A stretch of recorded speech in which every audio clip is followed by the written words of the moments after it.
Hello friends, quick गणित में आप सभी का स्वागत है। फ्रेंड्स, आज हम लोग सीबीएसई क्लास 12th में जो प्रीवियस ईयर में पूछा गया कुछ क्वेश्चंस है, ऑब्जेक्टिव क्वेश्चंस, उसको सॉल्व करेंगे।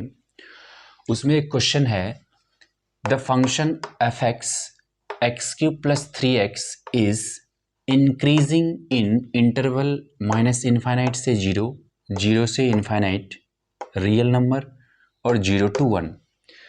तो ध्यान से देखिए इस क्वेश्चन को हम कैसे सॉल्व करेंगे।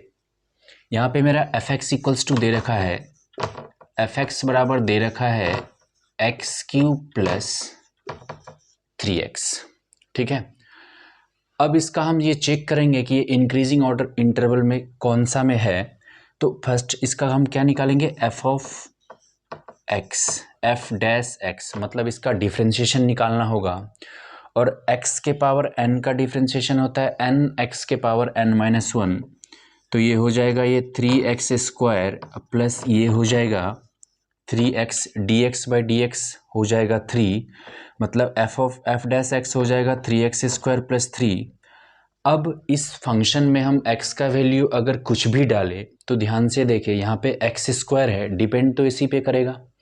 अब x का वैल्यू निगेटिव ले कि पॉजिटिव ले, हर सिचुएशन में मेरा जो एफ डैश एक्स आएगा वो तो पॉजिटिव ही आएगा। मतलब निगेटिव भी वैल्यू ले सकते हैं, पॉजिटिव भी वैल्यू ले सकते हैं, कोई भी वैल्यू ले सकते हैं, इवन अगर 0 भी लेंगे तो भी चलेगा। मतलब जो मेरा इंटरवल है ये रियल नंबर हो जाएगा, मतलब इस रियल नंबर में ये इंक्रीजिंग ऑर्डर में रहेगा। अब हम क्वेश्चन नंबर 2 देखेंगे। क्वेश्चन नंबर 2 हम लोग देखेंगे फ्रेंड्स। क्वेश्चन नंबर 2 है, the function f x equals to mod x where mod x denotes the greatest integer function less than or equal to x is continuous at। सबसे पहले तो हम लोग को पता होना चाहिए कि ग्रेटेस्ट इंटीजर फंक्शन होता क्या है। तो अगर हम ग्राफ की मदद से देखें तो ग्रेटेस्ट इंटीजर फंक्शन का ग्राफ कैसे बनता है, जैसे ये हो गया,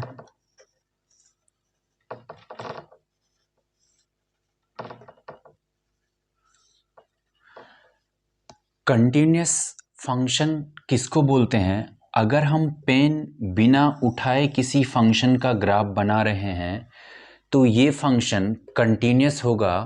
बट अगर मेरा पेन कहीं पे भी, जैसे ऐसे बनाए, हम स्ट्रेट लाइन बनाते हैं तो ये भी कंटिन्यूस फंक्शन है। लेकिन अगर हम ऐसे और फिर उसके बाद दूसरा कोई फंक्शन को हम दिखाए तो ये पेन उठ गया, मतलब ये डिसकंटिन्यूस फंक्शन होगा, ये दोनों आपस में। लेकिन ये स्ट्रेट लाइन अगर बात करें एक सिंगल एक इक्वेशन का, तो वो फंक्शन जो भी होगा वो कंटिन्यूस होगा। ग्रेटेस्ट इंटीजर फंक्शन का ग्राफ ये होता है, यहाँ पे यहाँ से लेके यहाँ तक, इस बीच में तो ये कंटिन्यूस होता है, बट इस पॉइंट पे और इस पॉइंट पे ये डिसकंटिन्यूस होता है। तो याद रखना है कि कोई भी ग्रेटेस्ट इंटीजर फंक्शन जो है वो इस इंटरवल में क्या होता है, कंटिन्यूस होता है, लेकिन इस पॉइंट पे ये डिसकंटिन्यूस होता है। तो x इक्वल्स टू एग्जैक्टली 1 पे ये डिसकंटिन्यूस होगा। 1.5 1 और 2 के बीच में आएगा, यानी कि ये 1 और 2 के बीच में आएगा। मान लेते हैं अगर इसको 1 और ये 2, तो 1 और 2 के बीच में जो भी नंबर आएगा उस पॉइंट पे ये ग्रेटेस्ट इंटीजर फंक्शन कंटिन्यूस होगा। That means x equals to 1.5 पे ग्रेटेस्ट इंटीजर फंक्शन ये क्या हो जाएगा, कंटिन्यूस होगा। ठीक है, अब हम लोग क्वेश्चन नंबर 3 की ओर बढ़ते हैं और क्वेश्चन नंबर 3 फ्रेंड्स हम लोग देखेंगे। क्वेश्चन नंबर 3 है, if x equals to a cos 4t plus b sin 4t, तो D square X by D T square क्या होगा। D square X by D T square का मतलब डबल डिफ्रेंशिएशन है। तो मेरा x इक्वल्स टू यहाँ पे क्या है, x इक्वल्स टू है a cos 4t plus b sin 4t।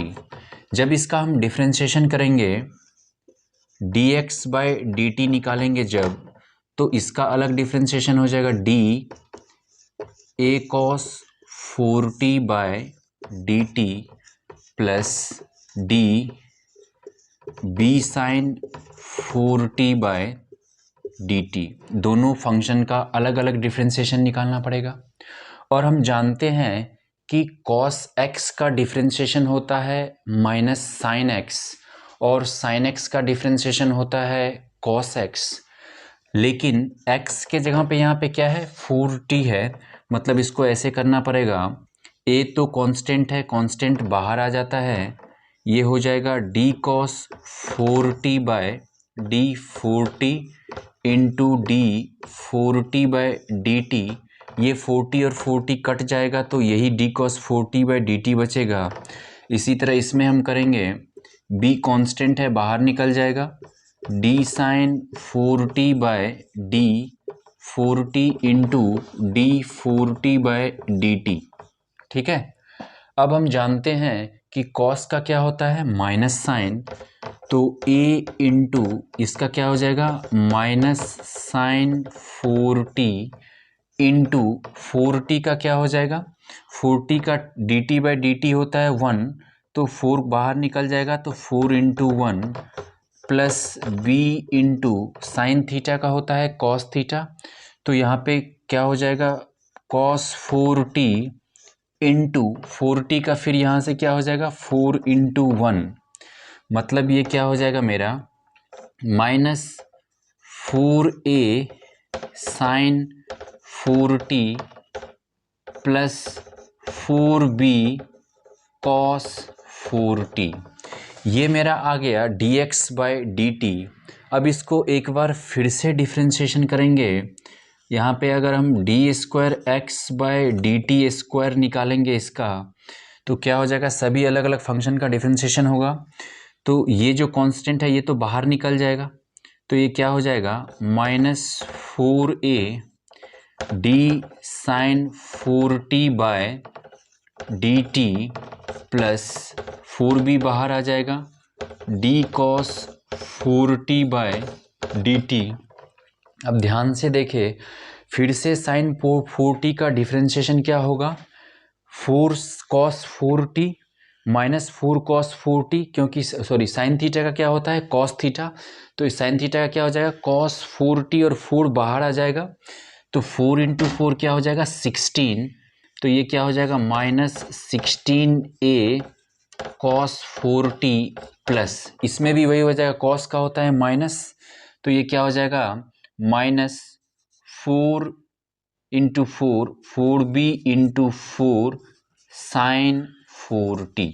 ठीक है, ये इसका डबल डिफ्रेंशिएशन हो जाएगा। पहले हमने dx बाई डी टी निकाला, फिर जब dx बाई डी टी आया उसका फिर से डिफ्रेंशिएशन किया, तो साइन 4t का फिर से क्या हो जाएगा, cos 4t, और 4 मल्टीप्लाई में बाहर आ जाएगा, क्योंकि ये 4 क्या है, कांस्टेंट है, यहाँ पे जो D 4t by D T करेंगे तो ये 4 फिर से बाहर आ जाएगा, तो 16a cos 4t, और यहाँ पे हो जाएगा 4 इंटू 4 16b साइन 4t। ठीक है, थैंक यू।